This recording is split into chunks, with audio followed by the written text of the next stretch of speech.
그리고 참 이상해요. 왜냐하면 우린 기도를 가리켜서 역동적인 하나님의 역사를 불러온다라고 이렇게 이야기하고 있거든요. 역동적인. 다시 말하면 바꾸어 놓거나 거슬러 올라간다는 거예요. 바꾸어 놓는다고 하는 것은 내 인생의 삶을 확 뒤집어서 거꾸로. 그래서 내가 지금 힘들고 어려운 그것을 확 뒤집어 봐가지고 복되고 아름답게 만드는, 이게 역동적이지 않습니까? 그리고 내가 주저앉을 수밖에 없어. 이러한 힘과 능력이 없어. 그런데 기도한 것밖에 없는데 그 기도를 통해서 내가 내 현실을 딛고 올라서 버리고 이기고 앞을 향해서 전진하고 나가더라 라고 하는 것이 바로 기도란 말입니다. 우리가 잘 아는 대로 오늘 본문에서 야곱이 이제 밧단 아람 외산촌에 가가지고 20년 동안 내 아내와 그리고 11명의 자식과 함께 이제 돈을 많이 벌어가지고 귀환을 하지 않습니까? 그런데 야곱이 집으로 돌아온다는 이 이야기를 형 에서가 듣고, 야, 야곱이 아버지 어머니가 계시는 집에 오게 되어지면 죽이고 싶어도 못 죽이니까 내가 가서 죽이고 그리고 내 원한을 풀겠다 하고 400명의 군사를 데리고 야복강가로 향해서 가지 않습니까? 왜냐하면 밧단 아람으로 가는 길은 그 길밖에 없으니까. 그러므로 지금 야곱은 형 에서가 만나는 것이 어떤 것이냐? 외나무 다리에서 원수를 만나는 것과 똑같은 거예요.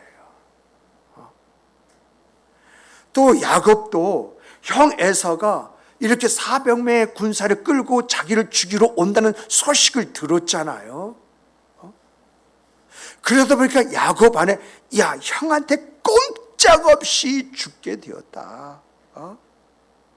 내가 죽는 것뿐만 아니라 그가 내가 모았던 모든 재산도 형에게 다 빼앗길 뿐만 아니라 내 처자식이 앞으로 어떻게 될지 그 미래를 예측할 수 없다고 하는 그 불안감, 이 공포.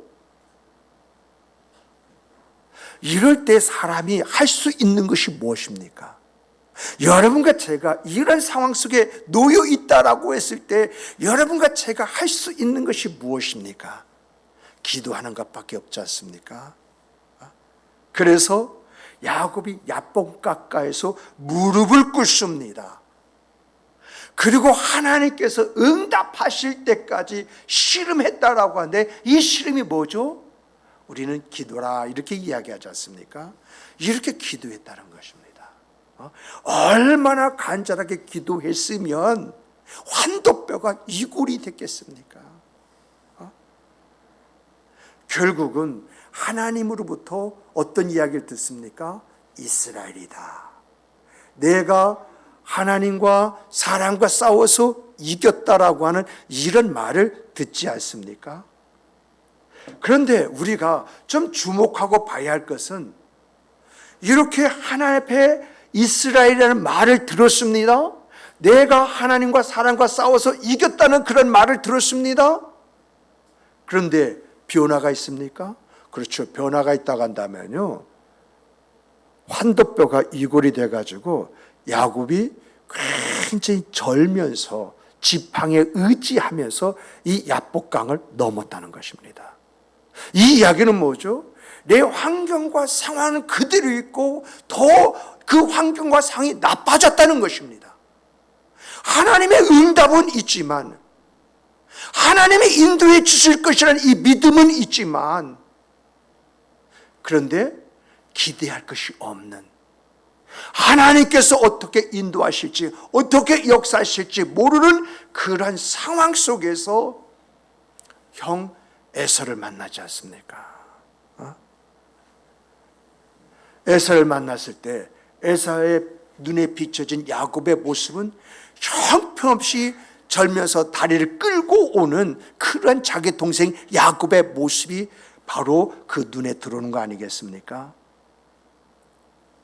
하나님의 역사라고 하는 것이 어떤 것인가 생각해 볼 수 있는 아주 귀한 팁을 우리에게 주고 있거든요.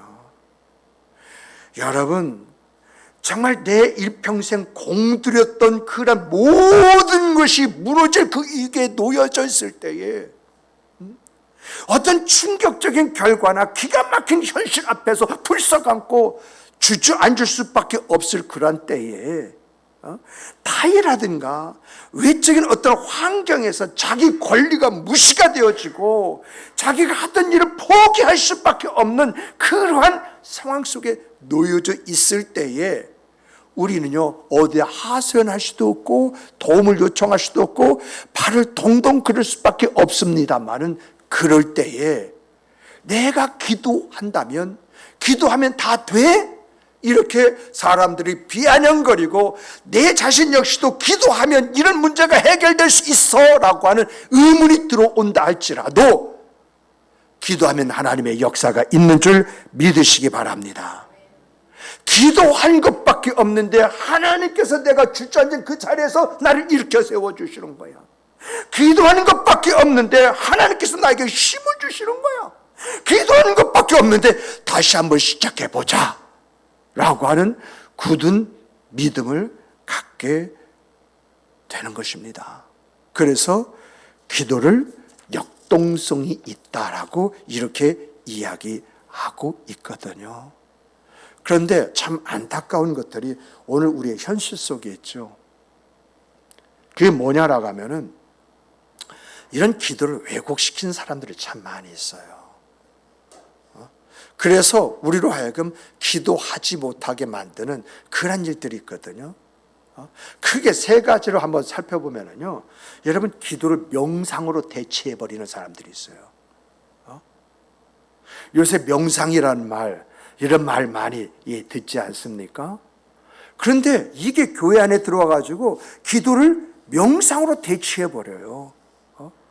눈을 감고 마음을 고요히 하며 어떤 현실, 어떤 상황, 어떤 사물을 생각하면서 그 안의 내용을 깊이 있게 음미하거나 이치를 따지면서 마음의 생각을 정리를 하라고 이렇게 이야기합니다.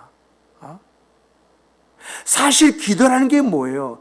자기의 현실을 통찰하는 거지 않습니까? 통찰해서 나에게 오늘 현실의 문제가 죄 때문인지 내가 하나님 안에서 풀어야 할 문제인지 이것을 구분하고 죄라면 우리가 회개를 하고 하나님 안에서 이것을 살펴서 처리할 것이라면 사투잖아. 사투를 해야 되지 않습니까? 응답해 주시까지 실험을 해야 되는데 명상해야 돼요. 이건 잘못돼도요 한참 잘못된 거예요. 여러분 명상이요 인격과 인품을 조금 발달시키는 데는 도움이 될지는 모르지만요 여러분 하나님이 살아계시다 체험할 수 있어요. 심령이 변화, 온전한 변화를 가질 수 있어요. 구원에 대한 확신, 이것을 우리에게 가져다 줄 수 있나요? 정말 여러분과 저는 이 기도를 명상이라고 말하는 사람이 있으면 거리를 두시기 바랍니다. 그렇게 생각하고 말한 사람에게는 하나님의 역사가 없어요. 또 한 가지 더 이렇게 보게 되어지면 정말 기도를 바리새인들이라든가 유대인처럼 이제 습관적으로 외식적으로 하시는 분들이 있어요. 왜 자기가 교회를 와야 되고 왜 이제 기도해야 되는지 이것을 몰라요. 그렇기 때문에 직분 때문에 또 더 나가서 누군가에게 자기를 돋보이게 하기 위해서 기도의 자리에 앉아 있는 그런 케이스가 많이 있거든요. 그런데 우리 예수님께서 그런 사람 뭐라고 이야기하셨습니까? 엄중하게 책망하신 것을 우리가 잘 알고 있지 않습니까? 그러니까 기도는 분명한 내용이 있어야 된다는 거예요. 그 기도 속에는 자기 마음이 담겨야 된다는 거예요. 어떤 면에서 그 기도 속에 자기의 모든 것을 다 걸어야 된다라고 하는 그런 이야기거든요. 그런데 내가 누구에게 나를 보이기 위해서 나라고 한 존재를 이제 생각하게 만들기 위해서 그렇게 하는 것은 외식이고 죄이다라고 우리 주님께서 이야기하셨다는 것입니다. 마지막으로 성경을 보면요, 여러분 기도하셨으면 상식으로 생각하지 마세요.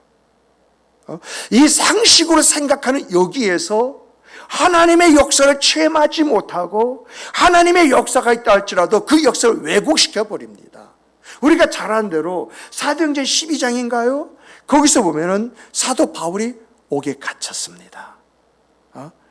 헤롯 왕이 유대인들이 야고보 사도를 죽이니까 기뻐하는 것을 알고 베드로 사도도 죽이고자 잡아서 옥에 가뒀어요. 그랬을 때에 초대교회 성도들이 한 집에 모여서 이 베드로를 위해서 간절히 기도하지 않습니까? 이 기도가 응답되어 하나님의 역사가 놀랍게 펼쳐져서 베드로가 그 옥에서 나오게 되었는데, 이 베드로가 나와서 이제 그 성도들이 모여있는 그 집의 문을 쾅쾅 두드리고 나라고 문을 열어달라고 이렇게 이야기하고 있는데, 계집종이 딱 나와가지고 딱 보니까 사도 베드로의 말이에요. 그래서 문을 열어주지 않고 이 계집종이 이제 집안에 들어가서 기도하는 사람에게 베드로 사도가 나왔습니다, 베드로 사도가 문을 두드리고 있습니다, 이렇게 이야기하니까 꿈 같은 이야기 하지 말아라. 그렇게도 불구하고 이 계집종이 계속 그렇게 이야기하니까 뭐라고 이야기합니까? 베드로의 천사가 온 것 아니냐라고 이렇게 이야기해요. 이게 다 뭐죠? 무엇을 이야기합니까? 내가 기도했는데 상식적으로 생각하고 있다는 거예요. 이 상식이 하나님의 역사가 일어났음에도 불구하고 그 역사를 보지 못하게 만드는 것이고, 이런 상식이 또한 하나님의 역사를 왜곡시키는 그런 일로 나타날 수 있다라고 하는 것을 우리에게 보여주고 있는 것이거든요. 그러므로 여러분과 제가 기도라고 하는 것을 바로 이해하지 않으면 이렇게 명상이라고 생각할 수가 있고 외식으로 빠질 수가 있고 상식선에서 모든 걸 생각하고 그것을 끝내버릴 수가 있다라고 하는 것입니다. 그러므로 기도가 뭐냐? 왜 기도를 해야 되느냐? 그 기도가 내 삶에 어떤 영향을 미치고 내 인생을 어떻게 변화시키느냐라고 하는 것들을 우리가 성경에서 좀 찾아봐야 되는 것이거든요. 성경을 보면은요, 첫 번째로 기도는 우리 함께 따라서 해보십시다. 기도는 내 생각부터 변화시킵니다. 이 생각 속에는 내 생각이 있고요, 내 방법이 있고요, 내 경험이 있어요. 이렇게 내가 기도하다 보면요, 자연스럽게 내 생각을 내려놓게 만듭니다. 내 방법을 내려놓게 만듭니다. 그리고 내 경험을 내려놓게 만들어요. 우리가 경험해서 이제 알고 있듯이 말입니다. 여러분의 생각이 얼마나 옳았습니까? 저 같은 경우는요, 과거의 내 생각이 내 인생을 유익하게 만든 것이 없어. 그때는 그것이 가장 옳은 것 같았었어. 그렇게 하면 뭔가 될 것 같았었어. 그래서 그렇게 생각대로 그렇게 했는데 오늘에 와서 보니까 그때 그렇게 하지 않았더라면 얼마나 좋았을까. 그때에 내가 내 생각대로 뭔가 고집부리고 내가 그렇게 그것이 옳다고 주장하고 그걸 하지 않았다고 한다면 내 오늘의 인생이 조금 더 나을 수가 있었을 텐데, 그런 일 없으십니까? 제가 목회를 하면서요, 많은 분들과 같이 이야기를 하다 보니까 그런 말들을 종종 해요. 내가 옛날에, 근데 그 옛날에 그 내용이 뭐죠? 그때 생각을 그렇게 하면 갖지 않았더라면 오늘에 있어서 내가 좀 더 당당하고 뭔가 힘이 있고 할 말을 하더라도 분명히 할 수 있을 텐데, 그때 그 생각 때문에 오늘 내가 이렇다는 그런 말을 이제 하시는 것을 들어보게 되어져요. 여러분들에게 그런 일이 없습니까? 과거에 여러분의 어떤 생각, 그때 그렇게 하지 않았더라면 이렇게 했더라면 오늘 좀 더 나은 아름다운 인생과 그 삶이 내게 주어질 수 있었을 텐데, 이런 후회 같은 거 없으신가요? 또 더 나가서요, 여러분들이 방법대로, 여러분 방법이 다 있습니다. 이렇게 하면 되겠다, 저렇게 하면 되겠다, 이 방법이 있습니다. 이런 방법대로 부부 생활해 왔어요. 이런 방법대로 내 자녀를 가르쳐 줬어요. 그런데 오늘 여러분의 부부 생활에 만족함이 있습니까? 내 남편이, 내 아내가 나를 위해서 목숨이라도 기꺼이 바칠 수 있는 그런 관계입니까? 내 자식들에게 내 방법대로 그걸 가르쳤어요. 지금 내 자식들이 나를 볼 때 살갑게 아빠, 엄마 하면서 달려오던가요? 전부 다 내 방법대로 내가 내 아내를 대하고 내 방법대로 내 남편 대한 결과 아니겠습니까? 내가 내 자식을 대한 그 결과가 오늘 내세의 그 삶 속에 자식과 나의 관계를 만들어버린 것 아니겠습니까? 정말 이야기하면 뭐래요? 모든 게 다 방법을 가지고 있어요. 이렇게 하면 되잖아요. 저렇게 하면 되잖아요. 그런데 과연 그렇게 해서 얼마나 좋은 결과들을 가져왔는지 우리가 한번 생각해 볼 그러한 개연성이 있지 않습니까? 또 여러분, 철학이라는 것은요, 어떻게 해서 만들어지냐? 경험이 철학을 만들어줘요. 여러분, 철학이 있어서 경험을 만드는 것이 아니라 항상 철학이라고 하는 것은요, 어떤 경험을 통해서 이렇게 하면이라고 하는 자기 철학을 만들어주는 거거든요. 그래서 위대한 철학자들이 있는 그 시대 속에 그 시대의 그 문제가 결국 이 철학자가 그 철학을 만들어낸 그런 내용들이거든요. 정말 우리의 경험이요, 내 철학을 만드는데, 여러분, 오늘의 내 철학이 모두가 공감할 만한 그런 철학입니까? 내가 가진 철학을 어디에서든지 누구에게서나 이것을 자랑할 만합니까? 내가 가지고 있는 철학을 내가 이야기했을 때 모두가 귀를 기울여주고 모두가 인정을 해주고 있습니까? 여러분, 지금 야곱은요, 이렇게 자기 생각대로, 자기 방법대로, 자기의 경험대로 이야기를 지금 모든 일을 했던 거예요. 우리가 잘 아는 대로요, 야곱은 자기 생각대로 해봤다고 이야기합니다.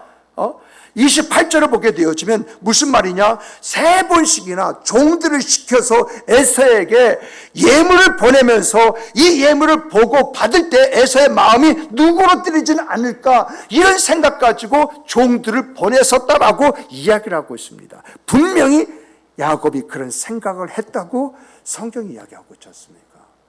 그런데 에서가 그런 예물을 받고 돌아갔습니까? 아니면 더욱더 맹렬하게 야곱을 찾기 위해서 이제 야복강가로 달려왔습니까?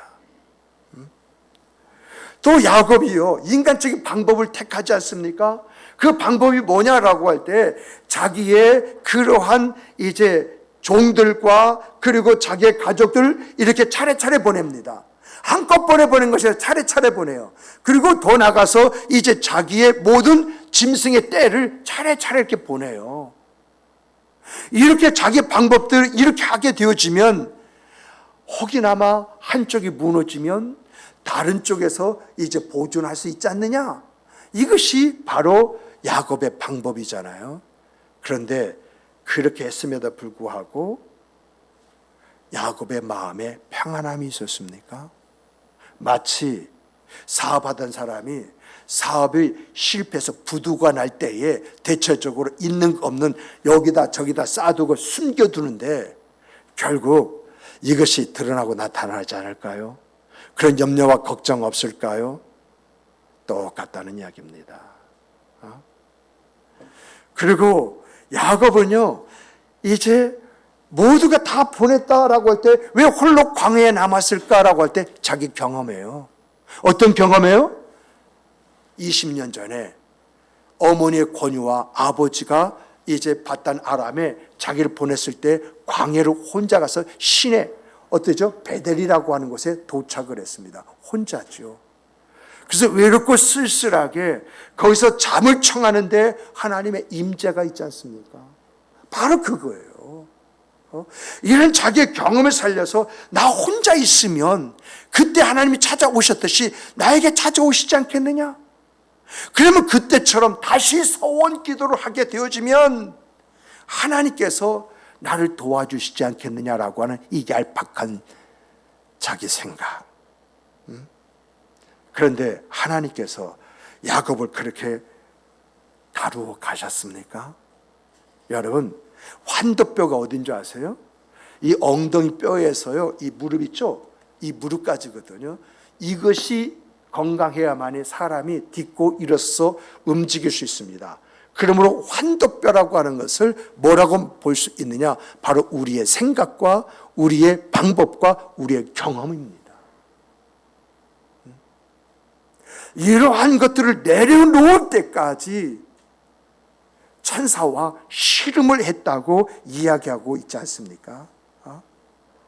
이렇게 이제 야곱이 가지고 있는 생각과 방법과 그의 경험을 내려놓을 때에 하나님께서는 야곱이 가지고 있는 그 문제를 해결하여 주시기 위해서 임마누엘이라는 이름을 주셨는데 그것이 하나님과 사람과 싸워서 이겼다는 그런 말이지 않습니까?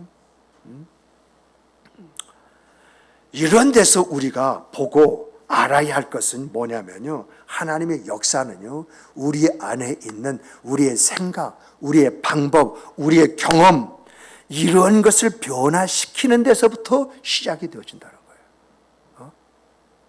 여러분이요, 정말 하나님의 역사를 경험했다면 하나님께서 어떻게 역사하시던가요?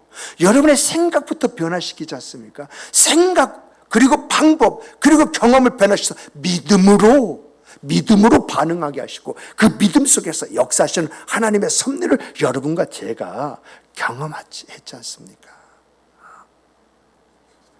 이렇게 내 생각과 내 방법과 내 경험이요 내려지고 오직 하나님의 방법으로 내가 변화가 되어지면 자연스럽게 내 환경과 상황이 변화되는 역사가 따라오더라고요. 정말 이런 예가요, 우리 주변에서 얼마나 많이 있는지요. 제가 설교를 준비하면서 이 책 저 책을 조금 막 찾아봤어요. 제 방이 지금 난리가 아니기 때문에 그 안에는 책은 가질 수 없어서 볼 수가 없어서 집에서 밤을 새다시피 그렇게 찾아봤습니다. 이런 그 사례에 대해서.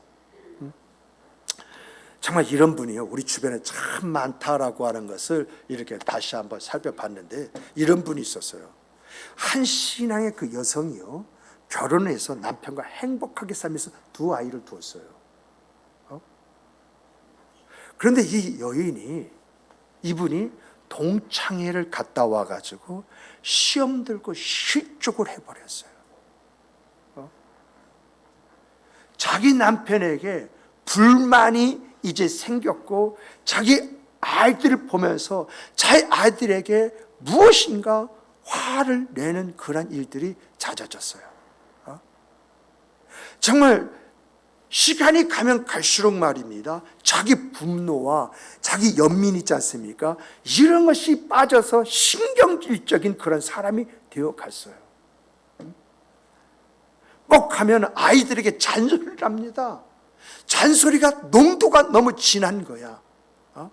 뻑하면 남편의 흠을 잡아서 그러니까라고 하는 이런 말을 해대니까 그 가정이 어떤 가정이 되겠습니까? 정말 혼란과 불행의 그 가정이 되지 않았습니까? 보다 못한 남편이 아내에게 말합니다. 당신 혼자만의 시간이 좀 필요한 것 같다. 당신이 우리 곁을 떠나서 당신 마음을 추스리고 난 다음에 어떻게 할 것인가 정리한다면 정리한 대로 그대로 내가 받아주겠다. 이렇게 이야기를 했어요. 어떤 면에서 보면 남편으로서는 최후 통첩이라 이렇게 말할 수 있지 않습니까? 아내가 정리해서 이혼하자면 이혼해 주겠다, 그 이야기하고 똑같은 이야기지 않습니까?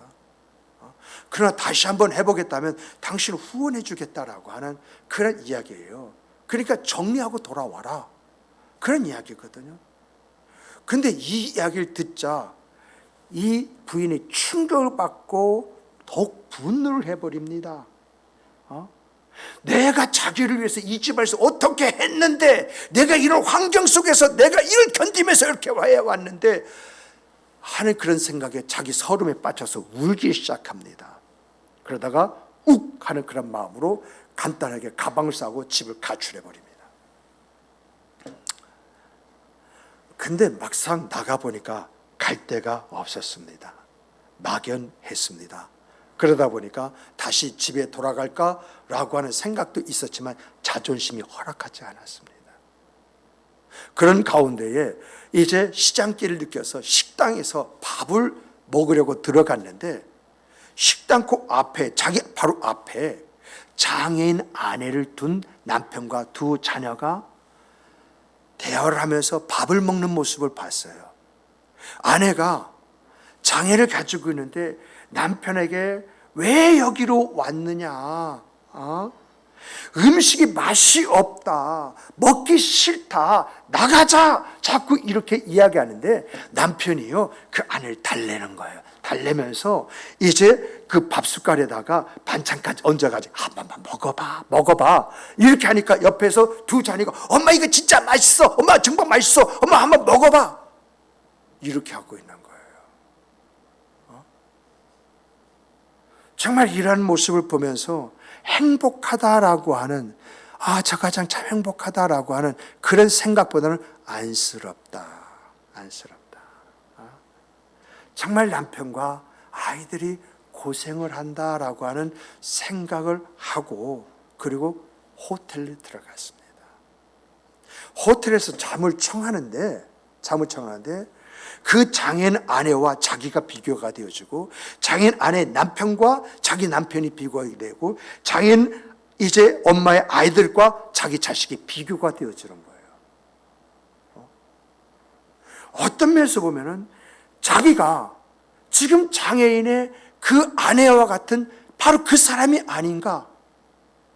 그러면 내 남편과 내 자식이 얼마나 힘들게 지금 살아가고 있는가? 그래서 당신이 정리하고 들어오면 당신 어떤 것을 결정하든지 그대로 다 받아주겠다고 하는 이 말까지 하게 된 것은 아닌가? 이러한 생각에 잠을 이룰 수가 없었습니다.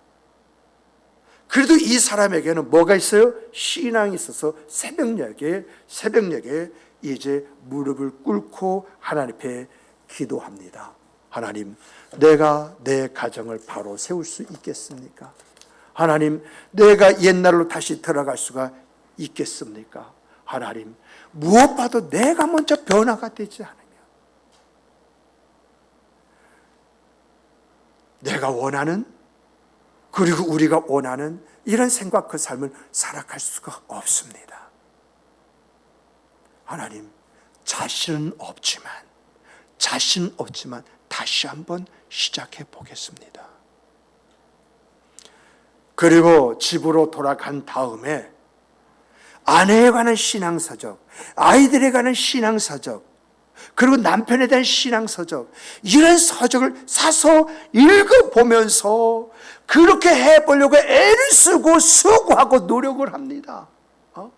때로는 자기 감정 때문에 욱하는 이런 것이 떠올라서 그게 안 될 때에는 교회 가서 울었습니다. 하나님! 하고 울었어요. 이렇게 울고 기도하고 또 책을 보면서 어떻게 할까 생각하고, 그리고 더 나가서 이제 남편에게, 그리고 이제 자식들을 대하면서 그가 뭐라는 말을 남긴 줄 아십니까? 나는 돈을 들이지 않고 내 행복을 찾았습니다. 돈을 들이지 않고 내 행복을 찾았습니다. 정말 자기가 변화가 되어지니까 자기의 환경과 상황도 다 따라서 변화되어지더라는 거죠. 자기는 책을 보면서 기도하면서 노력한 것밖에 없는데 자기 남편이 자기 말이라면 껍벅 죽고, 그리고 더 나가서 자기 남편이 자기 아이들과 놀아주는 그 모습만 봐도 행복하고, 자녀들이 싸우지 않고 서로가 유의 있게 살아가는 그 모습을 바라볼 때 이것이 진정한 행복이 아니고 무엇이겠는가? 비교 의식으로 말미암아 잃어버렸던 행복을 나는 더 이제 큰 행복으로 찾았다고, 그러면서 나는 돈을 들이지 않고 내 행복을 찾았습니다, 이런 말까지 했다는 것입니다. 사랑하는 성도 여러분, 지금까지 말씀드린 이런 변화 있지 않습니까? 이런 변화는 쉽지 않습니다. 내가 내 생각, 방법, 경험, 이러한 것들을 변화시킨다? 내가 일평생 가져오고 지금까지 살아온 모티브인데 말입니다. 과연 이게 쉬울 것 같습니까? 어렵습니다. 근데 중요한 것은요, 내가 변화되어지면 이러한 환경의 변화와 상황의 변화는 저절로 따라온다는 거예요. 따라온다. 내 안에서요, 변화라고 하는 위대한 일이 일어나면요, 내 삶에 많은 이들이 함께 변화가 되어지고 내 인생의 그 삶이 윤택하게 되어져 있다라고 하는 것입니다. 그러므로 여러분과 제가 정말 성경 말씀 속에 가슴에 품고 살아야 할 것이 있다면 그것이 뭔지 아십니까? 우리 함께 따라서 해보십시다. 의인의 간구는 역사의 힘이 큼이니라. 의인의 간구는 역사의 힘이 크대요. 내가 하나님 안에서 변화된 아름다운 생각, 그 삶을 살아가고자 하는 그 자체가 내가 의인으로서 첫 걸음을 뛰게 된 것이고, 내가 이렇게 살아가기 위해서 내가 애를 쓰고 수고할 때에 자연스럽게 내 환경과 상황은 변화가 되어진다라고 하는 것입니다. 그러므로 사랑하는 성도 여러분, 여러분과 제가 어떻게 살아야겠습니까? 정말 내 인생을 변화시키기 원하십니까? 내 가정을 변화시키기 원하십니까? 내가 가지는 환경과 상황과 입장, 이런 것들을 변화시키기 원하십니까? 먼저 여러분 자신을 변화시키는 여러분이 되시기를 주님의 이름으로 축복합니다. 내가 변해야 다른 것이 다 변하게 되어져 있어요. 내가 변하지 않으면 다른 것이 다 변해 있다 할지라도 변한 것을 수용하지 못하는 것입니다. 그런데 중요한 것은요, 기도가 나를 이렇게 변화시키더라 라고 하는 것이 아니겠습니까? 기도가 내 생각, 내 방법, 내 경험을 통해서 했던 그 모든 것이 하나님의 방법으로, 그 믿음으로 그걸 하다 보니까 결국 우리의 고백 속에서 하나님이 하셨습니다. 하나님이 하셨습니다. 나의 나 된 것은 하나님의 은혜였습니다. 이런 고백이 나오는 것이 아니겠습니까? 내가 무엇을 해서가 아니라 나는 내 자신을 변화만 추구했었는데 내 입에서 나오는 고백이 하나님이 하셨습니다. 나의 나 된 것은 하나님의 은혜였습니다. 이렇게 말하게 되어지는 그 이유가 무엇입니까? 나는 내 자신의 변화를 꾀한 것밖에 없는데 하나님께서 나를 통해서 이루시고 역사하신 것은 너무 크고 오묘하다는 것 아니겠습니까? 이런 데서 진정 여러분과 제가 하나님의 영광을 돌리게 되어지는 것이지요. 그러므로 사랑하는 성도 여러분, 의인의 간구는 역사는 힘이 크다라고 하는 말씀을 깊이 헤아리면서 의인은 어떤 사람인가, 이거 생각하시고, 그리고 내가 하나님 안에서 무엇을 위해서 기도해야 할 것인가, 이것을 분명히 하는 가운데 나를 만져주시고 일으켜주시고 세워주시고 나로 말미암아 웃게 하시는 그 하나님의 역사를 체험하고 간증하는 여러분과 제가 되기를 주님의 이름으로 축복합니다. 축복합니다. 축복합니다. 두 번째, 세 번째는 이제 여러분 새벽 기도회라든가 3일방 기도회 여러분에게 이어서 말씀을 드리도록 하겠습니다. 우리 다 같이 기도하실 때 주신